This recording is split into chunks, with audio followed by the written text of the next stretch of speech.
আৰু সৌদি আৰবৰ পৰা অসম প্ৰদেশ যুৱ কংগ্ৰেছৰ সামাজিক মিডিয়াৰ একাউণ্ট চলি আছে বুলি মুখ্যমন্ত্ৰীয়ে প্ৰতিক্ৰিয়া ব্যক্ত কৰাৰ পিছতেই সৰব হৈছে অসম প্ৰদেশ যুৱ কংগ্ৰেছৰ সভাপতি জুবেৰ আলম। যুৱ কংগ্ৰেছৰ বিৰুদ্ধে SIT গঠন কৰিবলৈ আহ্বান মুখ্যমন্ত্ৰী।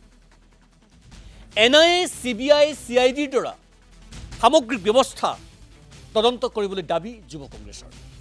লগতে গৰু চুৰৰ সন্দৰ্ভতো তদন্ত কৰিবলৈ দাবী জনালে জুবেৰ আলমে।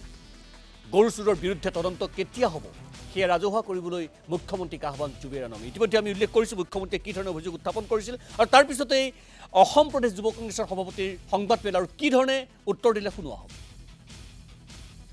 ইউথ কংগ্ৰেছ চলাই আছে নে ইউথ কংগ্ৰেছৰ একাউণ্ট চলাই আছে যে কিবা পাকিস্তান, বাংলাদেশ, সৌদি আৰব কিবা কিবি ক'লে বাৰু ঠিকেই আছে।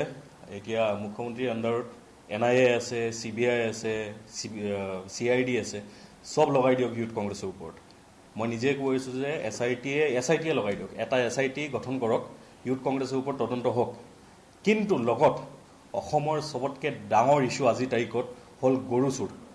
যে লগত এই গৰু চুৰৰ ওপৰত কি ব্যৱস্থা লোৱা হ'ব সেইটোও কিন্তু ৰাজহুৱা কৰক। ইউথ কংগ্ৰেছক যিমান এৰেষ্ট কৰিব আছে কৰি লওক, আমাৰ ক'বলগীয়া একো নাই। যদি এনেকুৱা কিবা হৈছে তে কৰি লওক এৰেষ্ট, একেবাৰে NIA চব লগাই দিয়ক, ইউথ কংগ্ৰেছ চবকে এৰেষ্ট কৰি দিয়ক, ক'বলগীয়া একো নাই। কিন্তু গৰু চুৰৰ ওপৰত তদন্ত কেতিয়া ষ্টাৰ্ট হ'ব সেইটো কিন্তু অসমৰ ৰাইজক উত্তৰ দিয়ক।